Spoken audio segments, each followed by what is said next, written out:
ကမ္ဘာဩဇာအရှိန်အဝါအကြီးဆုံးသမ္မတနေအိမ်လည်းဖြစ်ကမ္ဘာမှာလုံခြုံရေးအတင်းကျပ်ဆုံးနေရာလို့လည်းပြောမယ်ဆိုရင်ဒီနေရာဟာအမေရိကန်နိုင်ငံကအိမ်ဖြူတော်ကိုပြောရဲဆိုတာအားလုံးသိကြပါတယ်။အဆောက်အဦတစ်ခုလုံးကိုဒုံးကျည်တန်ခံနိုင်တဲ့ပြည်တွင်းကားတွေတက်ဆင်ထားတဲ့အပြင်ပတ်လည်မှာလည်းအရေးသွေးမြင့်တန်ချန်စီယိုတွေခတ်ထားပြီးတော့24နာရီပတ်လုံးအဆောင်အကျက်တွေရှိတဲ့နေရာလည်းဖြစ်ပါတယ်။နှစ်ပေါင်း200ကျော်တက်တန်းရှိပြီဖြစ်တဲ့အိမ်ဖြူတော်ကိုတိုက်ခိုက်ခံရတဲ့အခြေအနေတွေကြောင့်အသစ်ပြန်လဲတိဆောက်တာတွေလှုပ်ထားပေမဲ့အိမ်ဖြူတော်ရဲ့အတွဲပိုင်းအခြေအနေကလူတွေမသိနိုင်တဲ့လျှို့ဝှက်ချက်တွေနဲ့ပြည့်နေပါတယ်။အိမ်ဖြူတော်ကိုလေးလာရေးအစီအစဉ်တွေကနေလေးလာလဲပတ်နိုင်တယ်ဆိုပေမဲ့တကယ်အတွဲပိုင်းမှာဘယ်လိုလျှို့ဝှက်နေရာတွေရှိလဲဆိုတာကိုတော့အတိအကျသိရဖို့ခက်ပါတယ်။ဒီတော့လူတွေသိမသိသေးတဲ့အိမ်ဖြူတော်ရဲ့အတွဲပိုင်းလျှို့ဝှက်နေရာတွေနဲ့လူသိနေတဲ့အကြောင်းအရာတွေကိုအိမ်ဖြူတော်ရဲ့ shopping centerအိမ်ဖြူတော်နဲ့ပတ်သက်ပြီးလူတွေသိမသိတဲ့အချက်တွေထဲမှာအိမ်ဖြူတော်မှာ shopping center ရှိရဆိုတာပါပဲ။ American သမ္မတနဲ့သူ့ရဲ့နောက်ပါဝန်ထမ်းတွေနိုင်ငံခြားတိုင်းပြည်တွေမှာဈေးဝယ်ထွက်တာလေးလာရေးအနေနဲ့ရှောက်ပတ်ကြည့်တာတွေကိုတင့်နေနဲ့မြင်တွေ့နိုင်ပေမဲ့သမ္မတနဲ့သူ့မိသားစုကိုတော့ shopping center ထဲမှာအတူတွဲပြီးဈေးဝယ်လဲပတ်တာမျိုးကိုဘယ်တော့မှမြင်တွေ့ရမှာမဟုတ်ပါဘူး။ကမ္ဘာပေါ်ကအလုပ်အများဆုံးလူပုဂ္ဂိုလ်တွေထဲမှာပါဝင်နေတဲ့ American သမ္မတတယောက်အနေနဲ့သူ့မိသားစုနဲ့အတူဈေးဝယ်ထွက်ပြီးအချိန်ဖြုံးနေလို့မရပါဘူး။ဒါပြင်သမ္မတနဲ့သူ့မိသားစုကိုယ်တိုင်ကဈေးဝယ်စင်တာတစ်ခုလုံးရဲ့အပေါ်ရက်မှာနေကြလို့ပဲဖြစ်ပါတယ်။အိမ်ဖြူတော်ရဲ့အောက်ထပ်ဟာ shopping center ကြီးဖြစ်ပြီးတော့ကမ္ဘာကျော် brand အမှတ်တစိတ်အဝတ်အထည်နဲ့သုံးဆောင်ပစ္စည်းတွေအကုန်ရနိုင်တဲ့နေရာလည်းဖြစ်ပါတယ်။ဒါပြင်ဒီအိမ်ဖြူတော်ရဲ့ shopping center ထဲမှာပန်းလှပြင်တာအဝတ်လျှော်တဲ့နေရာအိမ်ဆောက်ပစ္စည်းဆိုင်ချောကလက်ဆိုင်နဲ့သွားဆေးကန်းအပြင်ဘိုးလင်းပြတဲ့နေရာတွေပါရှိတဲ့အတွက်သမ္မတနဲ့သူမိသားစုဟာအိမ်ဖြူတော်မှာပဲ shopping ထွက်ပါတယ်တဲ့။ရုပ်ဝက်အချက်ပေးစနစ်အိမ်ဖြူတော်မှာလူအဆောင်ချက်တွေအပြင်အလွယ်တကူမမြင်ရတဲ့ရုပ်ဝက်လုံခြုံရေးအချက်ပေးစနစ်တွေလည်းအများပြားထားရှိထားပါတယ်။အဲ့ဒါတွေကတော့အိမ်ဖြူတော်ဝင်းနဲ့ဖြစ်ပျက်သမျှကို main အဆောက်အဦတွေကနေဓာတ်ရိုက်သိနိုင်တဲ့လုံခြုံရေးစနစ်ဖြစ်ပါတယ်။သမ္မတရုံးခန်း Oval Office ကိုအဆောင်ချက်တွေနဲ့လုံခြုံရေးတင်းကြပ်ချထားမယ်ဆိုတာထူးထူးပြောစရာမလိုပေမဲ့သမ္မတအနားမှာဘေပေါ်ရီကမှအနီးကပ်ရှိနေပါဘူး။သမ္မတကိုရံတော်တွေကသမ္မတရုံးခန်းအပြင်ဘက်မှာစောင့်ဆိုင်ကြရတဲ့အတွက်တကယ်တမ်းသမ္မတကို24နာရီမပြတ်တမ်းလုံခြုံရေးယူထားတာတွေကတော့သမ္မတရဲ့အလုပ်စပွဲပေါ်ကအသုံးဆောင်ပစ္စည်းကိရိယာတွေပဲဖြစ်ပါတယ်။ဒီသုံးဆောင်ပစ္စည်းတွေမှာတက်ဆင်ထားတဲ့လျှို့ဝှက်လုံခြုံရေးခလုတ်တွေအချက်ပြတာနဲ့ရုံးခန်းအပြင်ဘက်မှာအသင်းဆောင်နေတဲ့ bodyguard တွေရောက်လာပြီးသမ္မတကိုကာကွယ်ပေးကြမှာဖြစ်ပါတယ်။ဒါကြောင့်သမ္မတရုံးခန်းထဲကိုဝင်ခွင့်ရှိသူတိုင်းကရုံးခန်းထဲကဘယ်အရာကိုမှထိတွေ့ကင်တွယ်လို့မရပဲမတော်တဆထိတွေ့ကင်တွယ်မိရင်တော့ bodyguard တွေရဲ့ရုတ်တရက်တုံ့ပြန်တိုက်ခိုက်မှုတွေကြုံရမှာပဲဖြစ်ပါတယ်။သမ္မတရဲ့အရေးပေါ်ထွက်ပေါက်အမေရိကန်သမ္မတရဲ့အရေးပေါ်ထွက်ပေါက်နဲ့ပတ်သက်ပြီးလူတွေကထင်ကြီးနဲ့ပဲအမျိုးမျိုးပြောဆိုနေကြကြပါတယ်။သမ္မတ John F. Kennedy လက်ထက်ကဓာတ်ပုံမှတ်တမ်းတွေအရသမ္မတရဲ့အရေးပေါ်ထွက်ပေါက်ဟာ Oval Office ထဲကအလုပ်စပွဲအောက်မှာရှိတယ်လို့ယုံကြည်ခဲ့ကြပြီးတော့သမ္မတကဒီထွက်ပေါက်ကတဆင့်အရေးပေါ်အခြေအနေတွေကနေအချိန်မီလွတ်မြောက်နိုင်မယ်လို့ပဲထင်ခဲ့ကြပါတယ်။စပွဲအောက်ဘက်ကအန်ဝတ်တကားကြောင့်ဒီနေရာမှာအရေးပေါ်ထွက်ပေါက်အတွက်လျှို့ဝှက်ခန်းရှိရဲလို့အများစုကယုံကြည်ခဲ့ကြတာလည်းဖြစ်ပါတယ်။ဒီကနေ့သမ္မတရဲ့အရေးပေါ်ထွက်ပေါက်တကားက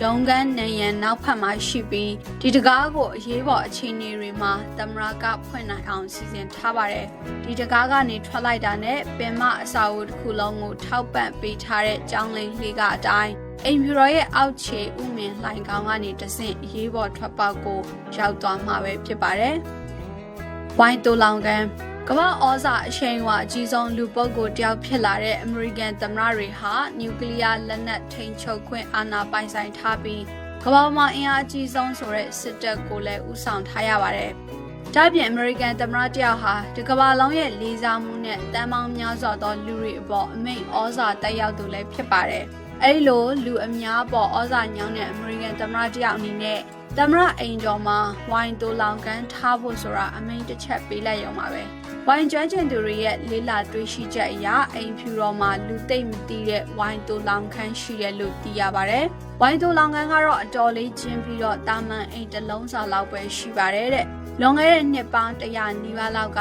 အမေရိကန်မှာမူရစ်ရမကချက်လောက်တာကိုပိတ်ပင်ခဲ့ပူးပြီးတော့အဲ့ဒီချိန်တုန်းကဆိုရင်ဝိုင်းတိုလောင်ခန်းတွေကိုထူးခြားတဲ့အထိမ်းအမှတ်အနေနဲ့လောက်ပဲအသုံးပြုခဲ့ကြပါတယ်။ အခုလက်ရှိမှာလည်းနေရကပ်ပြီးခတ်သေးသေးတဲ့ကဝိုင်းတွေကိုသမ္မတထရန့်ဟာတောက်လို့မရှိတဲ့အတွက်ဒီတိုင်းထိမ့်သိမ်းထားတဲ့အဆင့်မှာပဲရှိပါတယ်။ဒါပေမဲ့ဝိုင်းသိုလောင်ကန်းကိုထိမ့်သိမ်းရတဲ့ကျွမ်းကျင်ပညာရှင်တွေကတော့ထိမ့်သိမ်းထားတဲ့ဝိုင်းအမျိုးအစားဝိုင်းသိုလောင်ကန်းနဲ့ပတ်သက်တဲ့သတင်းအချက်အလက်တွေမပေါက်ကြအောင်စောင့်ထိန်ထားရတယ်လို့ဆိုပါတယ်။သမ္မတအတွက်ရေနဲ့လေပေးစနစ်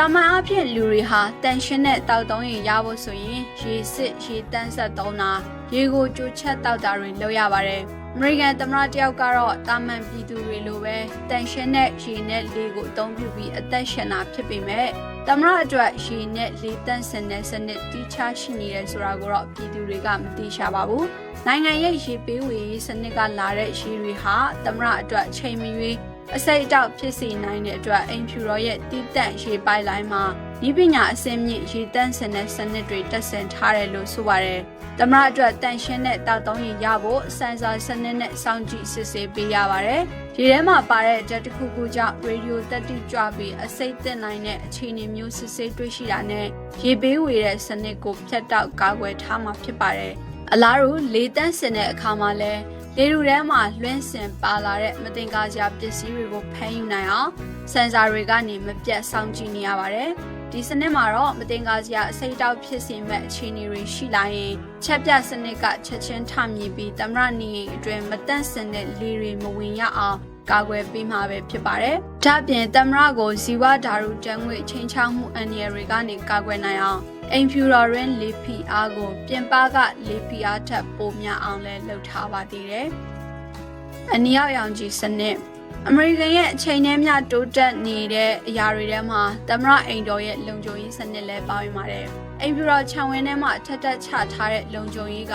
တစ်နှစ်ထက်တစ်နှစ်ပိုပြီးတိုးတက်လာပါတယ်။အလွယ်တကူမြင်ရတဲ့လုံခြုံရေးအေဂျင့်တွေလိုအပ်သလိုဖြုတ်တက်လို့ရတဲ့ခြံစည်းရိုးတွေကနေမမြင်ရတဲ့စင်ဆာစနစ်တွေအထိပါလုံခြုံရေးကိုတင်းတင်းကြပ်ကြပ်ချထားတာပါအမေရိကန်သမ္မတအိမ်တော်ကိုကမ္ဘာလုံခြုံရေးအမြင့်ဆုံးနေရာလို့သတ်မှတ်ထားပေမဲ့အကြောင်းမျိုးမျိုးနဲ့ကျူးကျော်ဝင်ရောက်သူတွေကလည်းအမြဲတမ်းလိုရှိနေပါတယ်အထူးသဖြင့်အိမ်တော်ရဲကိုစူးစမ်းလိုစိမ့်တဲ့ခြံစည်းရိုးပေါ်ကနေမကြာခဏကြော်တက်လေးရှိကြပါတယ်။ဘလောက်ပဲလုံခြုံရေးမြင့်နေပြောခြံစည်းရိုးကြော်တက်တဲ့ကိစ္စတွေရှိတာကိုတော့မြင်လို့မရပါဘူး။ဒါပေမဲ့တင်းနေတဲ့ခြံစည်းရိုးကိုကြော်လိုက်တာနဲ့အရက်မျက်နှာပေါင်းစုံကနေကျလာတဲ့အနီရောက်ရောင်ကြီးတွေနဲ့ချက်ပြတားဆီးခြင်းခံရပြီးစက္ကန့်ပိုင်းအတွင်းလုံခြုံရေးခလုတ်တွေပွင့်သွားမှာဖြစ်ပါတယ်။ဒီအနီရောက်ရောင်ကြီးချက်ပြစနစ်က18ဧကကျဲတဲ့အိမ်ဖြူတော်ဝင်အတွင်းနေရာအနှံ့တက်ဆင်ထားတာလည်းဖြစ်ပါတယ်။နောက်တစ်ခုကတော့စင်ဆာစနစ်ကအိမ်ဖြူတော်ရဲ့မြက်ခင်းပြင်မြေအောက်မှာတက်ဆင်ထားတာဖြစ်တဲ့အတွက်